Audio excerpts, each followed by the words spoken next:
Honorable Dean Academics, Shri D. Prakash Garu, R&D Heads, Shri CSR Prabhu Garu and Dr. S. Rajshekhar Garu, HOD of CSE Department, Dr. S. Padmaja Garu, and the distinguished speakers, and all my dear colleagues. I, Sirisha KLS, Assistant Professor from CSE Department, feel privileged to extend my immense pleasure in welcoming all of you to this workshop on AIML and applications in cybersecurity. May I now request our Dean Academics, Shri D. Jayaprakash Garu, CSR Prabhu Sir, Rajshekhar Sir, and Padmaja Ma'am to please lighten the lamp. Now may I request CSR Prabhu Sir to give away the inaugural speech. Shri Rajasekhar, Srimati Padmaja, and our distinguished speakers who have arrived, and the HODs of other departments like IT and AIML, and distinguished professors of KMIT, faculty members of KMIT as well as NGIT. I'm extremely happy to be with you today, this morning, in this workshop which is being planned to deliver the latest developments on the application of artificial intelligence and machine learning techniques to cybersecurity. As you all know, artificial intelligence and its art, machine learning, have become center stage trends in the entire IT sector and computer science, information technology for the last 10 years. Today, half or so of the erstwhile activities have been replaced by artificial intelligence from humans. There are things like RPA, that is the various processes being automated, like for example a receptionist or a call center is no more a human being. In fact, when you call, say, State Bank of India, you will get a voice which is not a human being, it's a human voice, but it is artificial intelligence software agent. So software agents, robots, RPA, robotic process automation, it has become so prevalent and pervasive and extensive that many people lost their jobs, hundreds of them, thousands of them. Unless and until you get skills within artificial intelligence, it is not possible for you to survive in the industry. Am I right? So the situation has come to a situation very similar to what was there in 80s when the computerization itself was started. So everybody opposed computerization, particularly banks. There were big strikes. Then gradually they accepted computerization because now there was so much demand for those who knew computer science or IT. And today you know what is happening. Most of the jobs which are done manually are now being automated. And similar trend or turning point has come today with the new technology wave of artificial intelligence and machine learning, which you cannot stop. If you stop, you will be eliminated. So you have to adopt it, you have to ingrain into your processes, you have to modify your processes in the organization, whether it is industry or academia, and gradually you will be able to develop higher and higher levels of capabilities of technologies in your own domain. So the application of artificial intelligence and machine learning has been extensive, most pervasive, comparable only to the original computerization wave in the 80s. In fact, here we have written a textbook called the Big Data Analytics, Systems, Algorithms and Applications, where we have shown how the machine learning algorithms have penetrated into all domains of human activity. You take banking, you take insurance, you take financial services, you take IoT, you take medical applications, diagnostics, you take any subject. There is a tremendous role which the machine learning algorithms play. I want to distinguish slightly between artificial intelligence and machine learning. Artificial intelligence has been there for 50 years. I delivered a course in MTech for artificial intelligence in 80s. But it was not comprising machine learning. Only statistical techniques were there, data mining techniques were there. But now the machine learning has grown in such a large scale. Its applications have become so pervasive and extensive throughout the globe that the traditional good old artificial intelligence has gone into the background. things like theorem proving, game playing, music generation, etc., are now in the background. It is machine learning which is replacing everything. And within machine learning, there are two big waves. One is original machine learning, other is the deep learning. Deep learning is part of machine learning, but it is much more, 10 times, 100 times more efficient than machine learning, particularly in the context of image processing, identification of objects, or audio signals or video signals. Therefore, deep learning is gradually dominating over machine learning. Sooner or later, the entire machine learning domain will be comprising only of deep learning applications, and the conventional machine learning applications will be sent into the background. Now, as we have seen just now, the machine learning and deep learning have found their way into each and every activity of human life, like medical diagnostics. We are doing a project with Mr. Rajshekhar here on cancer diagnosis with images using CNNs, and it has found its place in banks, in insurance companies, in bioinformatics, in manufacturing, in computer vision, in NLP, you name it. Now, the simplest experience of machine learning you have every day in your mobile phones, in your WhatsApp, when you are trying to type in some word, the machine will suggest you a word which is very close to what you are typing in, and you may select it or reject it. So now the domain of cyber security is there for a long time. It's a big time adventure to beat the criminals. The police and the criminals are in a chase. I'm talking of the cyber criminals. The cyber criminals are continuously developing new techniques to break and penetrate the information systems, whether in private sector or in government sector. And the police, that is the cyber crime police and cyber departments in the police commissioner's office, which have been set up, they are always trying to catch those criminals.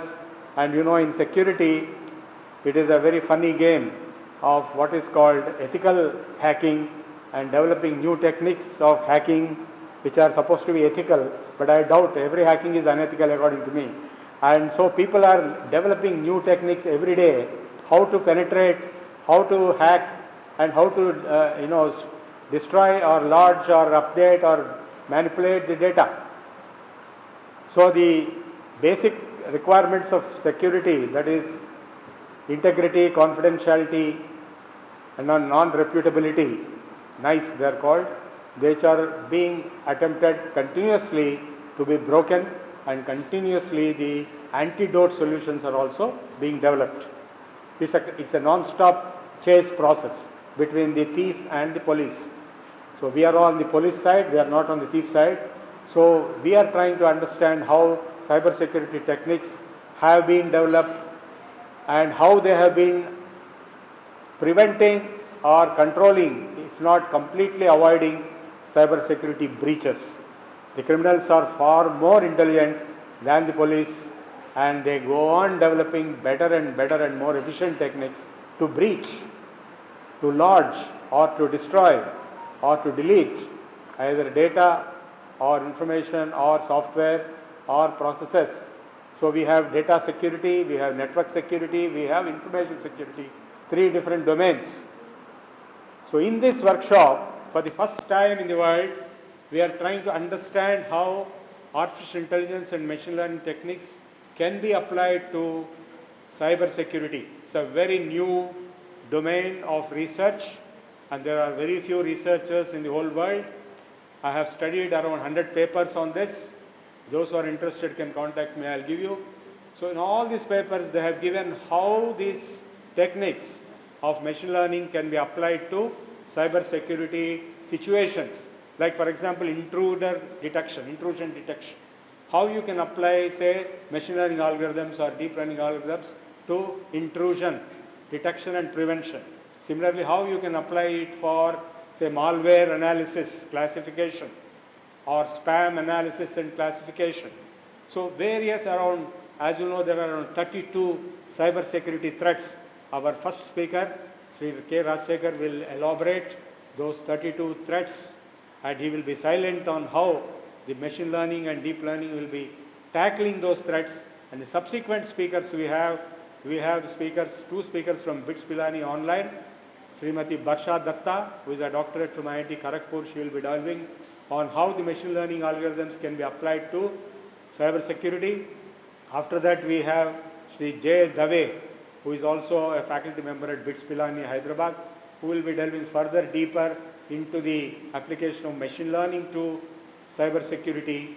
After which we have one more industry speaker, Shri K. Venugopal Rao, who is with us. He is from a top MNC. He will give the industry perspective on how the machine learning, deep learning techniques can be beneficial in maintaining better levels of cyber security, ensuring better cyber security. Then after that, in the afternoon, we have two speakers coming from BITS Pilani. One will be Dr. Paresh Saxena, who will physically come here and deliver on this topic of how machine learning techniques have been applied, can be applied into cyber security domains. And after that, we have Dr. Anish Srivallabh, who is going to delve into the adversarial deep learning. Adversarial learning is a new domain. Just as deep learning is a new domain within machine learning, adversarial learning is a third new domain which is coming within machine learning, where the adversary will manipulate the data so as to break down the algorithm itself. When you bribe the police himself, nobody can protect you. So that is the adversary's approach, adversary learning, how to break down the machine learning algorithm itself, which is supposed to protect from cyber security breaches. So how to protect the algorithm from getting manipulated in terms of data. The reason for that is all machine learning algorithms and deep learning algorithms are based on training. Without training, they will not function. So if the training is performed only on a particular category of data with a particular probability distribution, then when new type of data comes, those algorithms will fail to deliver and function. That is how they break the algorithm itself. This is called adversarial learning. So how to make the algorithms proofs robust and security proof, that is adversarial learning techniques. So how they are being applied in cyber security, Dr. Anish Srivallabh Chukula will deliver in the afternoon. After that, I will deliver on how deep learning is going to help in categorizing malware or spam or finding intrusions by outlier detection. And incidentally, I want to share with you that we are doing consultancy on the cyber security domain applications of machine learning and deep learning for an American company called CyberGuard 360 and also a Bombay company. And we have been successful in delivering certain services and products jointly with KMIT and NGIT. So with this, I stop my introductory overview of today's conference and the topic of today's workshop, AI and ML applications to cybersecurity. Thank you. Thank you, sir, for briefing us about the session. Thank you so much for all the gathering. Now, I would like to walk through the profile of Dr. K. Rajshekhar Garu. Dr. K. Rajshekhar Garu has done his PhD, MTech in CSE, MSc and MBA besides various courses at KDE School of Public Policy Management, South Korea, IIM, IIM Indore, IRSC Dehradun. Sir is currently working on R&D in the areas of artificial intelligence, machine learning, cyber security, blockchain, IoT, enterprise mobility management, big data analytics, data governance, AI governance, etc. Sir has functioned over a decade at Joint Secretary Government of India level. So the pay reached that the Additional Secretary Government of India. Sir has been shortlisted for interview to the post of Director General NIC just before the retirement, which took place in June 2022. Sir has functioned as head of Meghalaya, AP, Telangana, besides chairman of Project Advisory Committee NIC for Techno-Economic Evaluation of all the major NIC projects in the country. With this brief introduction, sir, it's an honor to welcome you on behalf of the organizing team of KMIT. Thank you, sir. Over to you now, sir. Organizers, Dr. D. Rajasekhar, Director Dean, and Dr. C.S.R. Prabhu, Director Research, and Dr. Rajshekhar, and other faculty members and students and organizers. At the outset, I thank all of you for giving me this opportunity. And today the topic is very much relevant because today, if you see, billions of dollars, crores of rupees, there are scams are actually occurring. Very few of them are being reported, and a lot of need is there for improving the research. I shall be dealing about the different types of threats, cyber threats, and also few slides on the social engineering activities, and if time permits, how AIML based attacks also, because as cyber criminals are becoming more and more intelligent, and they are actually harnessing the AIML technology also to. So next slide. I think you have a skipper. I can just skip. I have around 80 slides, so I don't take much time. I have to skip. So different types of attacks I shall just be talking about. Account takeover attack. This is actually an attack simply. The hackers will be taking over the attack. That means your identity credentials will be they will be stealing it, and how they steal? They will be actually click this link or phishing or by social engineering or by any other activity or through using a botnet or whatever maybe, they will be actually stealing the identity details. Once they steal the identity details, they have access to your account, maybe bank account or any other social media account, and actually they can actually do damage or steal the data or actually indulge in financial fraud. Next.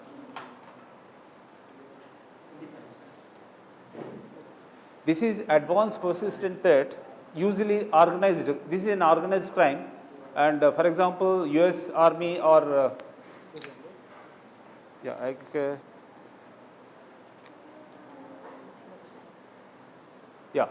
So we have cyber armies. It has been detected through a satellite, remote sensing satellite, that from a huge building in the outskirts of Beijing, a multi-story building, armed forces are actually entering and coming out. So it has been detected is a 15-story building, and each floor has several cubicles. In each of the cubicles, they are armed. China is actually having a cyber army, and similarly other countries also. So what their actually activity is to 24/7 to see the vulnerabilities of the target countries, and also maybe important installations, and 24/7 there is activity. This is they will be trying to see the vulnerabilities in the government sites or any other financial institute sites or critical or the cyber systems managing the critical infrastructure in the target countries. Usually it is an organized crime, and their surveillance is involved, where they do the surveillance of the target systems, and their armament, actually they will have a tool or phishing tool or whatever may be, those botnets or bots or whatever may be, and then carry that payload and attack the system which is vulnerable, and then do the manipulation of the target system and deploy it. It can spread in the local LAN and then control the systems in the local LAN, and then take action. So it can result in a botnet, or it can result in so many activities or critical infrastructure damaging or whatever may be. So there's some of this. And application access token, usually in the present day, what we are talking about is microservices based architecture. So we don't develop systems which are monolithic systems, which are actually huge systems. We actually interact. For example, if you are developing an application, identity access details maybe you may get from the student data, which is already available in the MSET State Council of Higher Education, and payment data maybe you will be linking to a payment site, and you may be linking to examination site. So multiple sites, multiple legacy systems, we need to interact. We don't develop system from the ground. So that is architecture, microservice architecture. The different systems, they coexist using a microservice, that is web, that is using the web services. So these stateful web services we use for creating multiple systems and complex systems, and such systems what we interact is through JSON objects or through session tokens. So if a session token is actually accessed, in case if you are not managing the sessions properly, then sessions can be managed, and it is like stealing the identity, and they can actually take control of your system, and they can do the manipulation. That means they need not log into your system using the identity credentials. If they can take your session token, and they can do whatever damage they wish to do. So there are some, this is another type of attack. And bill fraud, as you have seen, actually this is electricity bill or whatever maybe, they will be sending a bill, and that bill will be small amount. As it is a small amount, few dollars, what actually happens? Okay, you can play. This is your electricity bill, or this is your entertainment this internet bill or something, utility bill. So they'll be simply sending as if it is a genuine utility agency, like that they'll be sending a bill and click here to pay.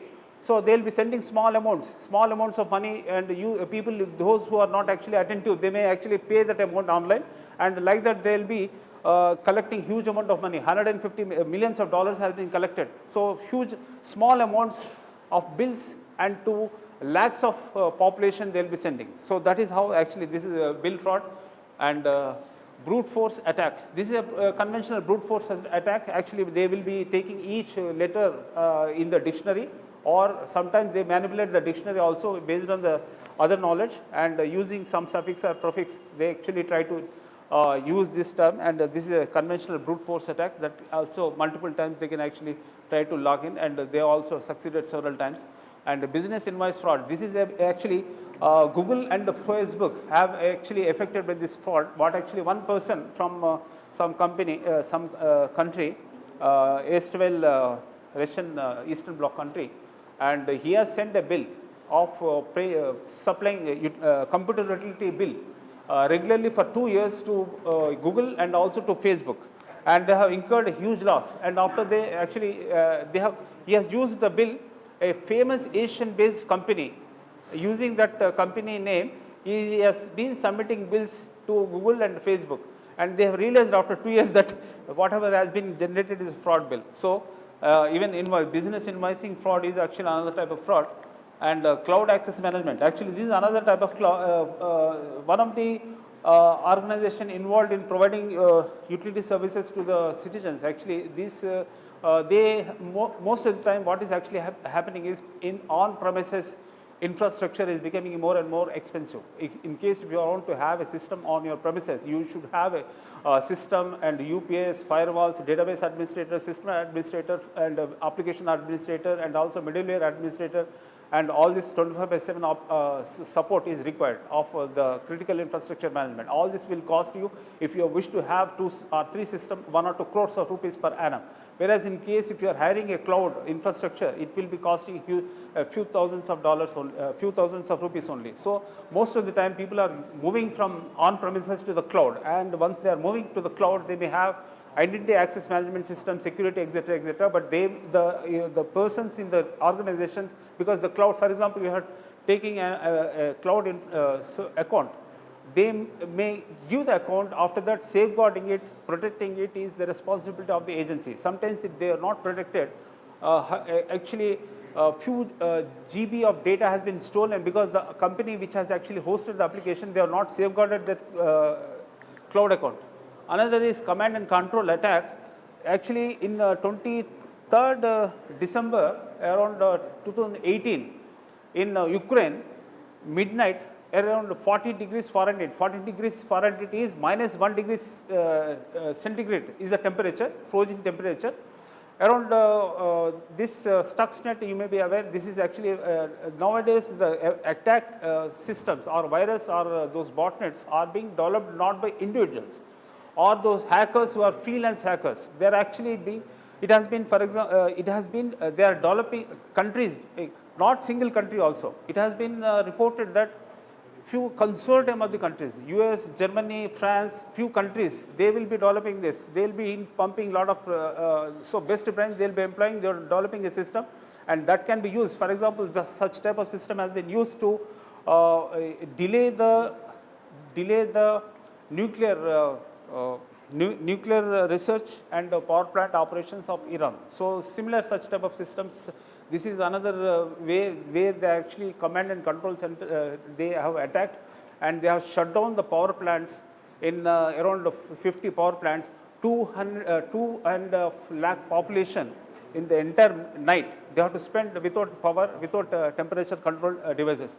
And in India also, if you see during the peak pandemic, we have been seeing a lot of disruption of the power in Hyderabad as also in the Maharashtra, and later in the US press it has been reported that there are some Chinese hackers have hacked the power systems of power distribution system in our Telangana as well as Maharashtra. So later they have detected, yes, we have seen some activity. So this is how actually they will try to stop your critical infrastructure like these power plant management systems also, command and control systems and SCADA. So that is one of the type of attack. and compromised credentials by hacker can use the compromised credentials in one way or other way, in case if they are able to get your credentials of your social media account. And usually people have a habit of using the same account for all other applications or so banking operations also. So they will try to use it and try to take they will try to take your Facebook account details and may use this, try the same credentials to hack into your mobile banking account. So credential stuffing is once you have accessed the credentials, what actually if by harvesting lot of credentials data in case if they steal, and they will be stuffing the user ID passwords, and they will be attacking several sites, and they will try to if they are able to succeed, then they will be able to get into the accounts, and they will say, okay, you pay this much, or you will manipulate whatever. So they can do those operations. Credentials dumping is in case some of the sites will have like they will be having the credentials of all the users, like a database of the user ID passwords a database administrator may have. Similarly, the network administrator that some files will have. So credentials dumping is in case if they can hack those systems, they can get the credentials of thousands of users. So that is another way of attack. Instead of attacking all the small clients, they will try to attack those systems which have hosted the credentials of several users. And credentials reuse, whatever credentials they get, they will try to reuse the same credentials, because most of the time the users may reuse the same password or the pattern of the password. For example, KMIT@123, all the faculty members may try to use the same type of password. So this type of things actually, so in case if they are able to get the credentials of one account, they will try to reuse the same accounts and try to hack into other systems. Cryptojacking is another attack. Actually, you may not be noticing, and they will be hiding behind a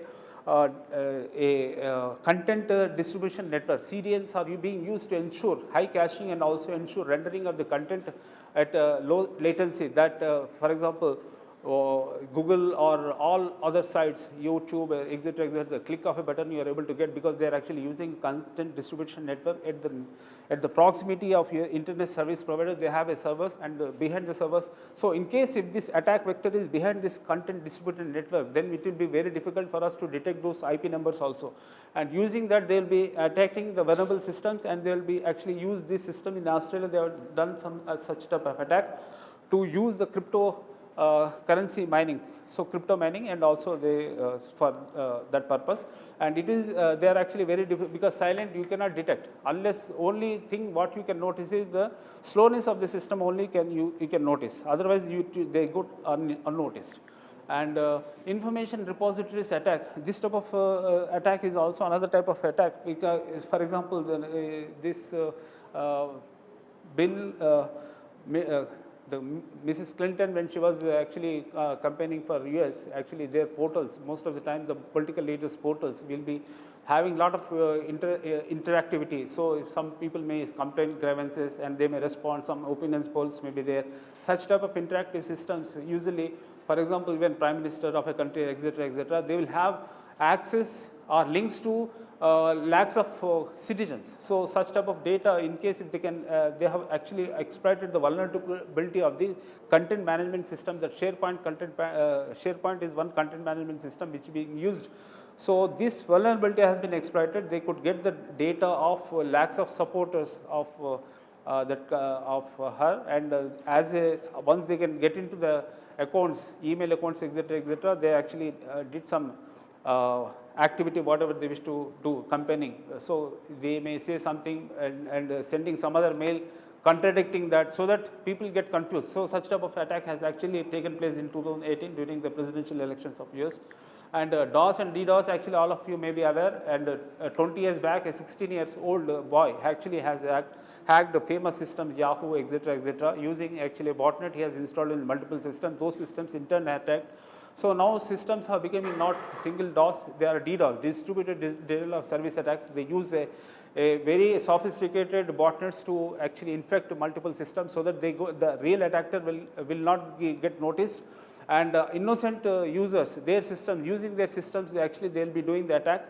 And in this DDoS attack, for example, in 2018, GitHub, all of you may be aware, all the computer science students and faculty members will be aware of GitHub, and 296.3 millions of packets per second. The attackers have attacked on GitHub.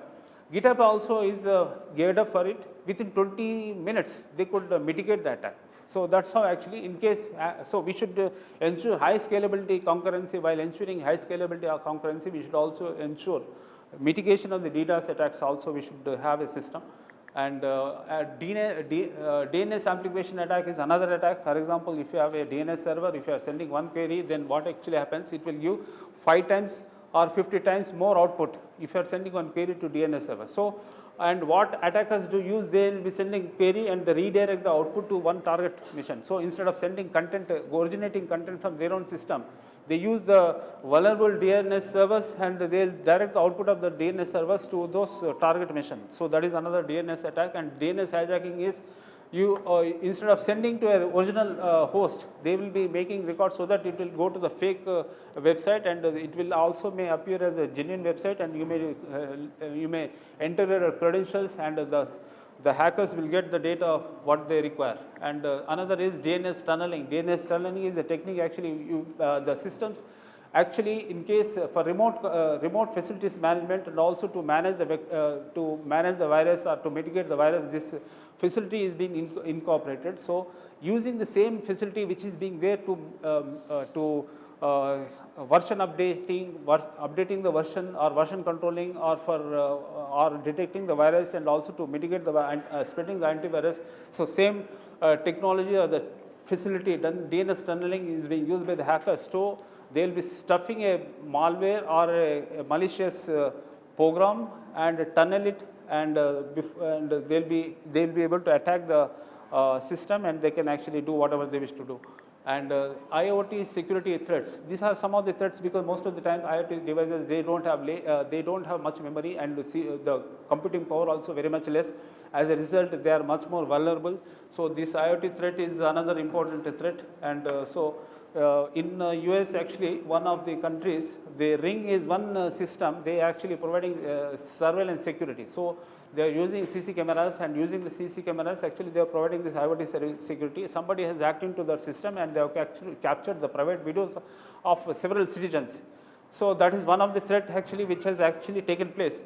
Another is IOMT attack, Internet of Medical things. This is actually most of the time nowadays what is happening is wearable systems are coming and continuously 25/7. We are able to monitor the health conditions and vital signs of a patient. Now, this as I told, this IoT or IOMT devices have low latency. That means they don't have much memory, or they don't have conventional systems, the processing power. These are being exploited, the vulnerability, and so some of them have hacked into exploiting these vulnerabilities. They hacked into the system of the hospitals, and they have actually demanded some ransomware. So, these are some of the attacks. Most of the IoT, 40% of the IoT attacks are IOMT attacks. PowerShell abuse. Actually, Microsoft, in those users who have used Linux, they may know the shell scripting. So, recently the Microsoft also has came out with the PowerShell. It is also a shell script. So, to give routine commands or system administration commands, and to schedule those commands is being used. So, PowerShell abuse, actually this PowerShell abuse is one thing where we can actually attack a vulnerable system, a server, and also you exploit this PowerShell so that they can execute the code, whatever the hackers wish to. Man in the middle attack, it is a old attack. You can somebody is sniping into the system, and in 2022, early part of this year, this Office 365. People are nowadays actually what Microsoft is advocating is Office 365 on premises. You need not install Office in each and every system. It is like cloud-based service. Software is Office 365 as a service on the cloud-based system. It actually they are rendering. So, in that process, you will different persons working in an organization may be collaboratively working on a document. They may be sharing, or they may be editing or authoring. For example, a research organization, the multiple faculty members may be working on the same research article.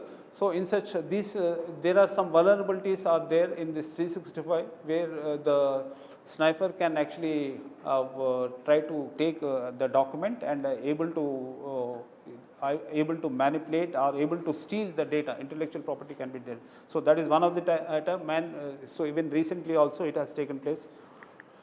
Network sniping attacks, there are several tools are there for sniping the network. So whatever, so they can actually, in case if you are not taking appropriate measures, then people can actually tap the data, what is actually being transmitted between two nodes.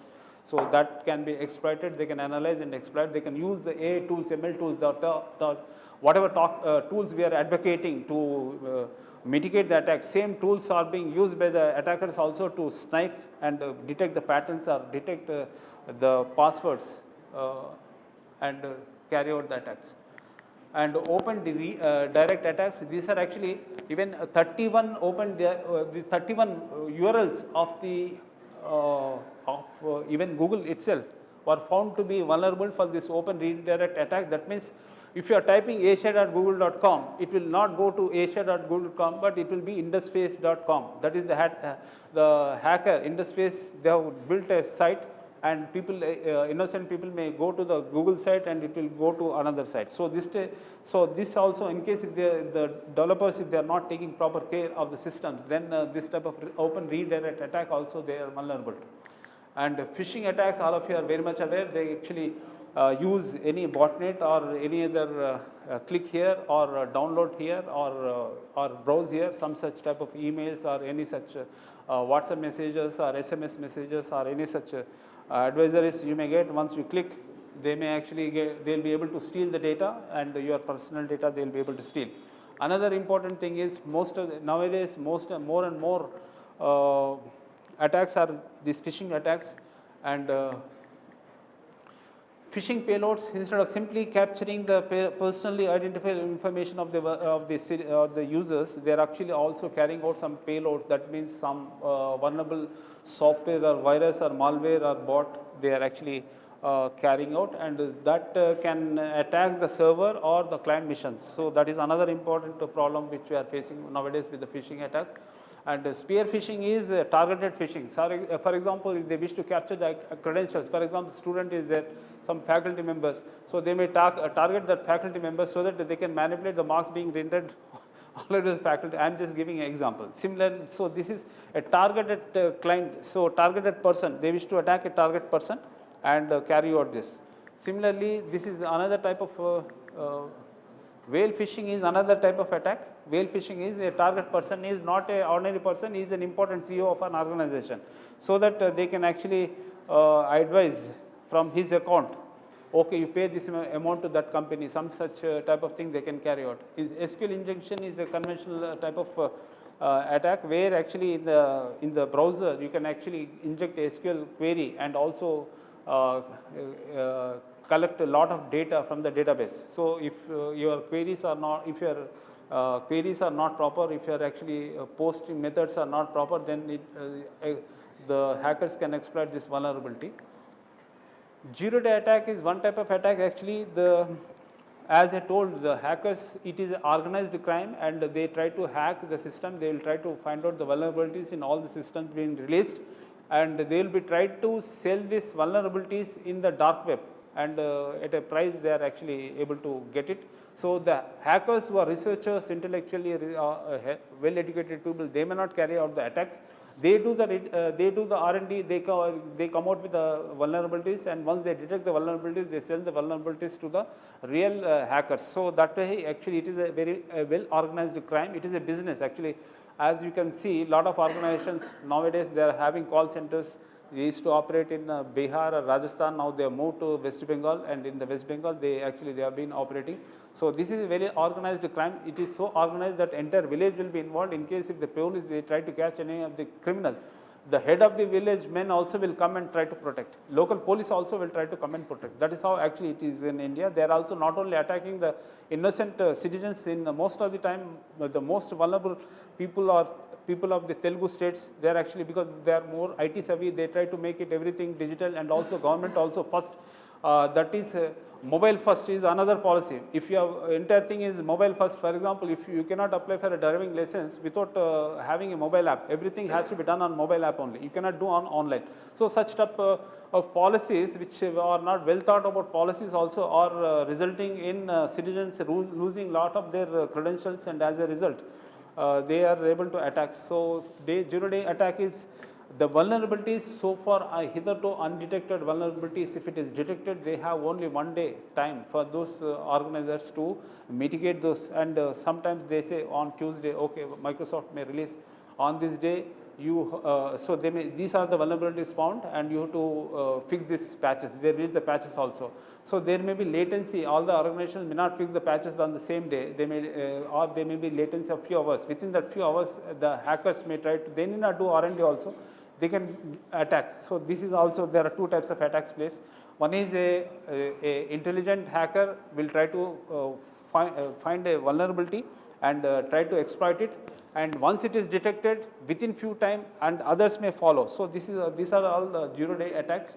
And session hijacking is an attack. Actually, session at each session we actually when we log into a system, there will be a session which consistently the content communication takes place between the client and the server. So that to ensure the uniqueness, we have a session ID, and the session ID, in case if it is hijacked, then it is like they can actually get the information from server, and also they behave as if the genuine user. The hacker can get into a bank account or whatever may be. Supply chain attack is, for example, you are having a network administrator or a system administrator or a maintenance agency, and that person will have all the user ID passwords of all the multiple users of the organization. Instead of attacking all of them, if they can attack the client machine of that person or mobile of that person, then they get the data of all the users in that organization. So that is called supply chain attack. SIM jacking attack is another attack. Actually, your SIM can be cloned. The organization which are selling your same SIM, actually the same organizations which are manufacturing the SIM also selling the SIM to the criminals also. So 50 rupees is not like cost. 50 rupees you can get a duplicate SIM. And what actually eKYC norms may be strict in some states and may not be some strict. And sometimes they may not get a SIM, cloned SIM. They may say, okay, I lost this phone, I don't want to use this number. You map this my old number to this number. If you can trick or if you can influence your telephone company agent, that fellow can make. So all the new OTP or SMS messages, whatever may be, it will come to the new target. So, and they may not even bribe that person. They may actually whatever exploit. Once they get a benefit of exploit, and through cryptocurrency, they can actually pay to that telephone operator or company agent. So this is another way of attacking.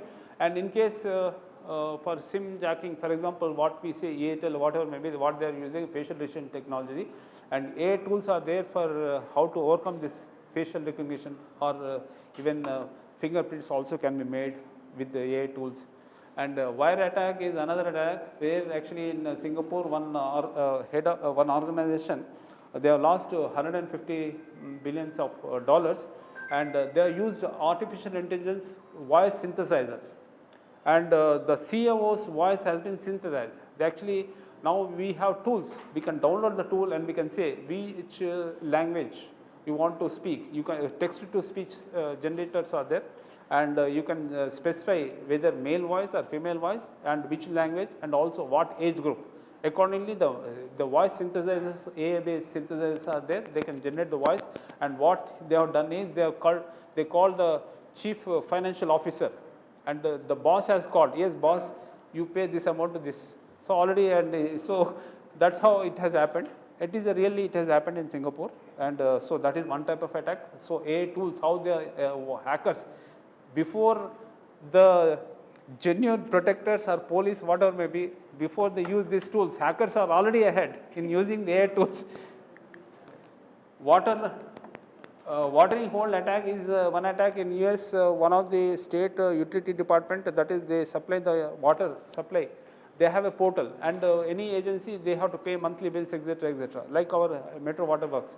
So a lot of customers are there, or electricity board. So a lot of lakhs of customers, crores of customers are there to that, and they may be paying bills online every day and every month.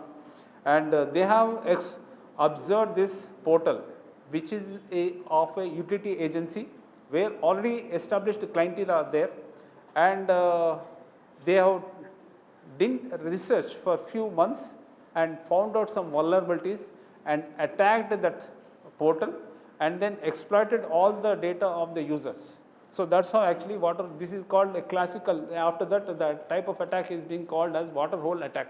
Watering hole attack. So target server, any server which is popular, say, and during this pandemic, Zoom has become famous. So they use Zoom also.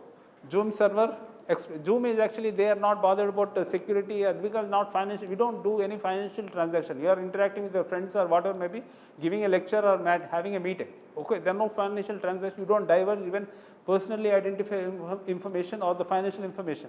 So that way Zoom fellows have not taken much care. So they have what they have done, they similar type of attack. So they have what they created a child process. Once you are sending a Zoom link, okay, comment. So they have created a child process through which once you are downloading from your client machine, all the important data will be extracted. So these are type of attacks. And ransomware attack, all of you are aware. Once you are morning, I got a phone call during that Penta cry or Vanna cry or several type of ransomwares which are affected. Even the police department systems were also affected because they are using different types of mail. They are actually downloading a lot of things. So in case if your systems are not protected well, if you don't have a security policy, and also if you do not have proper tools and techniques, etc., your systems are vulnerable to these attacks.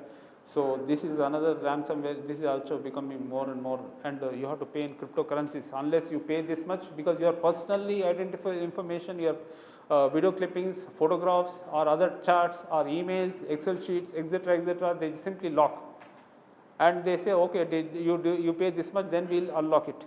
So that's how it is. And these also actually, those people who are doing R&D, they sell these tools to criminals, and the criminals, they actually do the attacks. It's a single sign-off attack. So single sign-on, most of the time, instead of remembering so many user and passwords, you may be having around a few dozens of systems. So instead of remembering few dozens of systems user ID passwords, you may take service of single sign-on service, so that that person they will manage. So this, in case if attacking several systems, if the single sign-off service server is attacked, then they will be able to get. So in UK, this attack also has taken place, and a lot of customers' data actually the hackers could steal. Typo-squatting attack is another type of attack where the URL will look like a famous URL, Amazon, instead of it will be. So simply, so there also, if you are not very careful, you may become vulnerable to this type of attacks. And microvirus, it is famous. You are sharing Word files or PDF files or Excel files or photographs or images or whatever maybe nowadays when you are working in an organization, and this macros are, all these tools facilitate macros so that to bring in some activity or intelligence into the systems, and those same macros can be written to capture the data, personal data from the systems, and also share with the hackers. So that is fraud through phishing links. So this is actually, as I already explained, and wishing attacks, they may okay, happy birthday to you, okay, no, today not my which day your birthday, or organization wish to send a gift, then you will be revealing your current data, and based on that they will try to send, they will try to exploit. And fraud using online marketplaces. So for example, somebody, actually what actually happened, one person in Khammam or somebody, he want to buy chappals online. He found 200 rupees chappals very attractive, then he tried to pay and some 200 rupees, but he ended up spending 25,000 rupees, because he has used, because credit card if he uses, or debit card or mobile wallet or any other mode, there is a commission. So he has used online account, SBI online account, and then suddenly he found that 25,000 has been lost. Then he called the SBI people. So stop, block my account. We cannot, if it is if you have paid through a credit card or debit card or mobile wallet, we would have stopped. But you are using your own account, so we cannot stop that also. So by the time another 25,000 he lost. So this is another type of attack, and another big problem is most of the time they remember your user ID password or your credit card credentials also. Another important thing is, so if you remember your credit card number, because two-factor authentication is not there in most of the countries, even in US also, and they can actually exploit this. And credit card annual fee waiver, fake offer, like this offers can be there. And ATM scheme card you are giving to some petrol bunk agent or whatever maybe, they can just skim in your card in no time. And fraud using screen sharing app, so you are sharing your screen sharing app also are there. By mistake if you are clicking on it, and then whatever you are doing will be visible to somebody else. And SIM swapping, SIM cloning, all this 50 rupees you can get a duplicate SIM, no problem. And somebody in Delhi, he discovered he is getting more bills. Then he found that somebody in that Red Fort area is using his phone, and he is using that phone for making international calls. That poor fellow only did international calls, and they can use for even indulging in some fraud also. So SIM cloning, frauds by compromising credentials through search engines are also another, and scam through codes. You pay instead of actually, they say you scan it. I have to pay somebody, but I'll say you scan this. But instead of I have to pay, I'll be getting the payment. So hackers use such type of things also. GPay, all the tools, all the all the e-commerce sites present, they are also all not foolproof, and impersonation through social media. And so this is another impersonations through social media. We see so many Facebook scams, so many social media scams. A person is marrying 4 or 5 persons. How he is marrying every day? So these are all things actually. Even our so many companies, we have organized a workshop, and we have called all the organize a workshop, and they call the Facebook and all the Google, etc. They say none of your systems are not foolproof. As a result, a lot of innocent people are facing a lot of problems, and they don't share the data also with the local police. As a result, because criminals may indulge in some crime, and they may be located in Singapore, and they don't divulge the data to the local police. These are all the problems. On the one hand, they are not safe and secure technically. On the other hand, they don't share with the local police. That is another problem. Joyce jacking, stealing is another. Actually, one CEO recently in Hyderabad has lost 16 lakhs of rupees. He is IT savvy. He is very much aware of all the tools and techniques, and he also very much. So he has not clicked on anything. He has not shared OTP, because sometimes you may get a gift. So you may try to. It may be very attractive. And you may, okay, this is Diwali gift or some Dasra gift, and you send me the OTP. Once you share the OTP, and within few minutes your amount will be lost. So such physically people are coming to your doorstep and giving some gift and ask for OTP. So if a devil, he has not done such type of thing also, but still he lost 16 lakhs. So what actually happened? They have done police has done the CC cameras. Analyzed CC camera footages, and they found one person, that is the sweeper, who is not an employee, outsourced employee, who comes outside the office hours early morning, and actually he kept, for charging his mobile, he kept his charger at one charger in the office, in his office chambers. So the same looking, and he has replaced his charger with another charger which is also same make, it looks like the same thing, and through the data cable, entire data from his phone has been captured, and through that, it is a mobile wallet, he has made that. So that's how it is. This is another type of attack, and the practical thing happened in Hyderabad only. And lottery, online job frauds, fake account number, fraud through email, message app banking fraud, fraudulent loans through stolen documents, betting scam.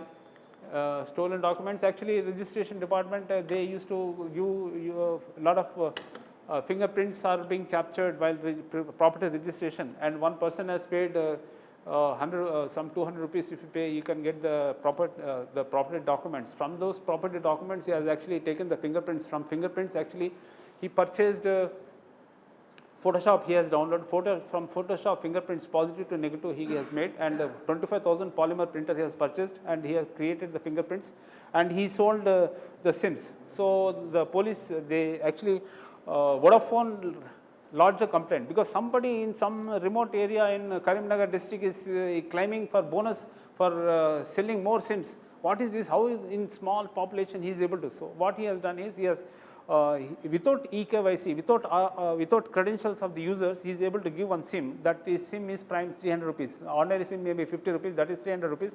Criminals are interested in taking such crimes, so they can make phone calls, etc., in case police will catch, the real innocent person will be caught. So such type of things are actually happening. What is that? They have exploited, that means even he may not be a matriculate, but he has exploited this. So even Aadhaar also, a lot of scams actually took place based on this identities and betting scam, fake vaccination call, if you are vaccinated or no, confirm, etc., you click here, and COVID positive test fake. So all actually, so many social engineering, fraudsters in pretext of recovery agents, so social welfare scheme fraud, multi-level marketing, so work from home scam, online shopping fraud. So there are so many, these are all social engineering frauds, and if you are using public Wi-Fi, then it is very dangerous. So that is another problem. So these are all the things, and now we may use artificial intelligence tools to create a honeypot or a sandbox, so that the attacker, whatever vector comes or payload comes, will get sandboxed, and their behavior can be observed. Some of the tools developed by the organizations are like that. So they test, see how, if it is active, if it is doing any unwanted things, then they'll try to filter it out before sending it, admitting into the network. So such tools were developed. The hackers also become intelligent. They know that first the payload will be sandboxed. So they will, while sandboxing or while testing, it will remain silent.